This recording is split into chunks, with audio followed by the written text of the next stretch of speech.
My name is Mary Jane Sarvis. I live and work in Vermont, USA, and I've been a self-employed artist for over 30 years, making painted and printed fabrics, mostly silks, and creating lines of fashions and accessories. I sold to boutiques around the country and in England. I've never expected to fall into mobile art, and let alone have it become my main medium.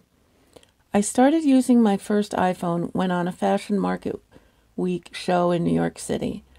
After discovering the world of apps and mobile art, my focus slowly changed over several years. I've done all my fabric work by hand for over 25 years. I had considered myself a painter and printmaker who loved photography for my entire career, which was mainly focused on textiles and fashion. I had to find a product I wanted to make to earn a living but not hurt my creativity. At a Market Week show, I saw my first piece of digitally printed silk. Jump a decade and I spend a lot of time working on a tiny screen turning photographs into designs. It took a couple years to even realize that working in an iOS system, I could print silk yardage in my studio. I finally took the plunge, bought a printer, and found a person who set up my printer with fiber reactive dyes.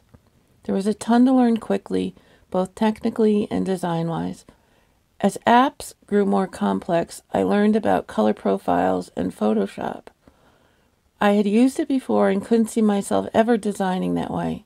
I'm a painter, but as a painter with an iPhone and an iPad and apps like Procreate and iColorama, I got really excited and very addicted.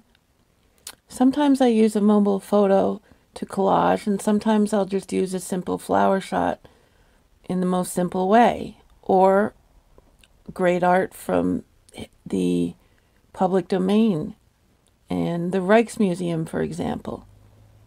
The point being, after years of a brush or block, I could design anything. The first group of work I printed was taken from photographs of hand-painted silk favorites from years past. Then I went wild and have since designed more patterns and images than I could possibly print in a decade. There's a few technical aspects to digital printing on fabrics that are similar to hand painting. I prefer to use fiber reactive dyes versus pigment dyes. The silk comes on paper backing so that it will go through the printer. These dyes require high heat setting by steam, same as it always was for me. The result is a washable print that has a very fine hand. It's these extra steps that create intense, long-lasting color and a top-of-the-line product. There are so many wonderful aspects to mobile art.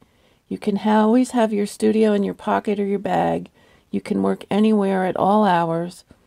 Once I get a reasonably sized image file with enough that I like about it, I then move it into Photoshop or other programs, which will help me do a repeat or grow a design so that it can be printed large. It may be a tiny geometric design repeated tightly or a large abstract painting done in Procreate. If I love it, then I can size it up and up. You'd be shocked at how far you can push an iPhone image.